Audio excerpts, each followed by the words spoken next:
Kaunti-inĩ ya Mombasa kuria Oguna arīa andũ ethĩ ambĩrĩirie na kũmatara igũrũ rĩgiĩ mĩeke ĩrĩa mangĩoya ĩrĩa ĩronekera nenda-inĩ cia ũkinyanĩria kuonjoreria kuo ithenya-inĩ rĩa kũhũthĩra nenda ici gũtambia riboti cia muku na rũmena makĩria rĩrĩ kĩmera kĩa ũteti kĩruhĩte. Tunaomba sana vijana kwa sababu huu ndio muda wenu.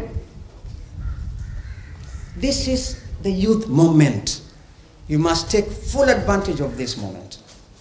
And you can only do that by stepping up and stepping out and exploiting all these opportunities that have been, rolled out to benefit you.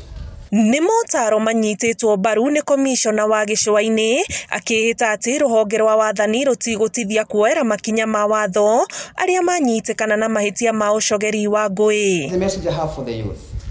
Okay. Tusikubali kudanganywa na wanasiasa. Wao wanafanya kazi yao na ni kitu ambacho lazima tuwe na wanasiasa. Ni kitu ambacho ni lazima iwepo, maana ndio shughuli zetu za kila siku ziendelee.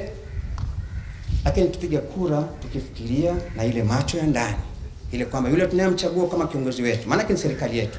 Don't allow yourselves to use your creativity for negative purposes. Because the law catches up finally. Hĩndĩ ya mũcemanio ũyũ andũ ethĩ nĩ mathingatĩtwo kwĩyumĩria kũhĩmbĩria mĩeke ya mawĩra ma kandarathi marĩa maigĩtwo keheri-inĩ marĩ ma andũ ethĩ mũbango-inĩ wa kuongerera irathi macukuru-inĩ ma thirikari nĩguo maturanĩrwo na arĩa mekũgunĩka na ciringi bilioni 8 iria thirikari ĩigĩte keheri-inĩ cia waki ũyũ. So get recruited. Register and get recruited. You will have money in your pockets.